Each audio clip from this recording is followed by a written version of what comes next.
Yeah, please. Mr. President, thank you so much for taking questions with your assembled cabinet.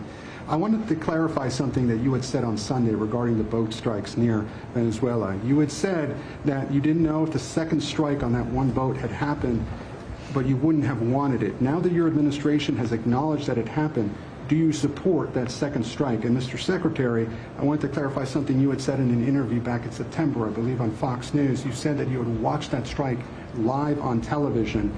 In real time, did you know that there were survivors after the initial strike?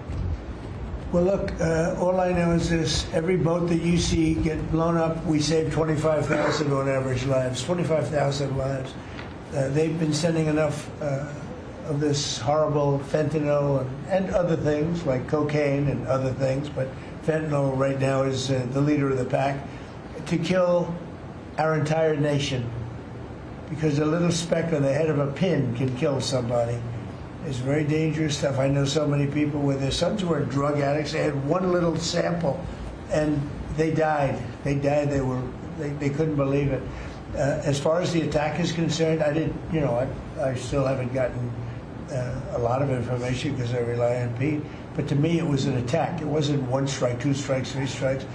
Somebody asked me a question about the second strike. I didn't know about the second strike. I didn't know anything about people. I wasn't involved in it. I knew they took out a boat. But I would say this, they had a strike. I hear the gentleman that was in charge of that is extraordinary. He's an extraordinary person. I'll let Pete speak about him. But Pete was satisfied. Pete didn't know about second attack having to do with two people. I guess Pete would have to speak to it. I can say this, I want those boats taken out. And if we have to, we'll attack on land also, just like we attack on sea. And there's very little coming in by sea. I think we've knocked out over 90% of it. There's very little, and I understand that. There's very little. We're saving hundreds of thousands of lives with those pinpoint attacks. It's an amazing thing when you see a boat going along, and a lot of the press would like to say they're not. You see the boat. They're not maybe drugs. You see these boats. First of all, who has 5 engines on the back of a boat going in weird directions and loaded up with lots of white containers? They're bags of things. No, they've done an amazing job, and Pete has done an amazing job. Pete, you could probably better answer the question. No, you're spot on, sir. I think you got to start with the baseline, which Marco laid out, everybody's laid out. We've got 20 million people invading our country over 4 years. We don't know where they're coming from. That includes Tren de Aragua and cartels and violent criminals. They bring drugs, and you mentioned it, Mr. President, poisoning, an intentional poisoning of the American people, killing hundreds of thousands of Americans. So the president had the courage to designate these cartels as designated terrorist organizations. Now, a number of us here served in the military and spent 20 years fighting terrorists like Al-Qaeda and ISIS on the other side of the world. How do you treat Al-Qaeda and ISIS? Do you arrest them and treat them, pat them on the head and say, don't do that again? Or do you end the problem directly by taking a lethal, kinetic approach? And that's the way President Trump has authorized the War Department to look at these cartels. And I wish everybody could be in the room watching our professionals like Mitch Bradley, Admiral Mitch Bradley, and others at JSOC and SOCOM and other commanders. The deliberative process, the detail, the rigorous, the intel, the legal, the evidence-based way that we're able to, with sources and methods that we can't reveal here, that make sure that every one of those drug boats is tied to a designated terrorist organization. We know who's on it, what they're doing, what they're carrying. All these white bales are not Christmas gifts from Santa.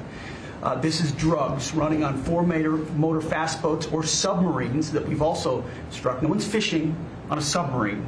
And I have empowered them to make that call. Now, the first couple of strikes, as you would, as any leader would want, you want to own that responsibility. So I said, I'm going to be the one to make the call after getting all the information and make sure it's the right strike. That was September 2nd. There's a lot of intelligence that goes into that, building that case and understanding that, a lot of people providing information. I watched that first strike live. As you can imagine, at the Department of War, we got a lot of things to do. So I didn't stick around for the hour and 2 hours, whatever, where all the sensitive site exploitation digitally occurs. So I moved on to my next meeting. A couple of hours later, I learned that that commander had made which he had the complete authority to do, and by the way, Admiral Bradley made the correct decision to ultimately sink the boat and eliminate the threat. He sunk the boat, and eliminated the threat. And it was the right call.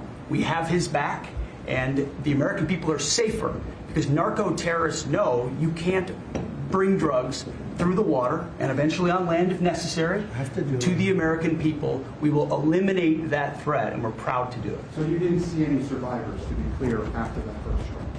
You personally? I did not personally see survivors, but I stand, because the thing was on fire.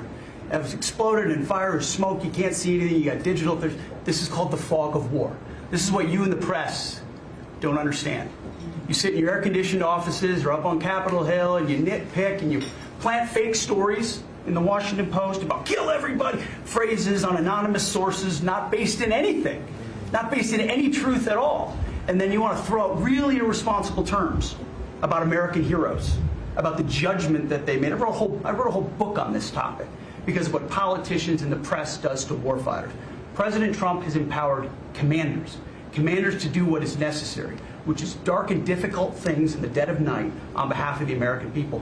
We support them, and we will stop the poisoning of the American people. And Mr. Secretary, on the second strike, you said it happened more than an hour after the first. Did I hear it I couldn't tell you correctly? the exact amount of time. Minutes, or you went off the room, is what you're saying. I already stated my answer quite clearly. So remember this, we lost last year, I think it was more than that, but people don't like saying it because they always said 100,000, 115,000, numbers we've been hearing for years. So we lost last year more than 200,000 people, dead people, ruined families beyond the 200,000. And those 200,000, that family will never be the same. But these people have killed over 200,000 people, actually killed over 200,000 people last year. And those numbers are down. Those numbers are down. They're way down. And they're down because we're doing these strikes, and we're going to start doing those strikes on land, too.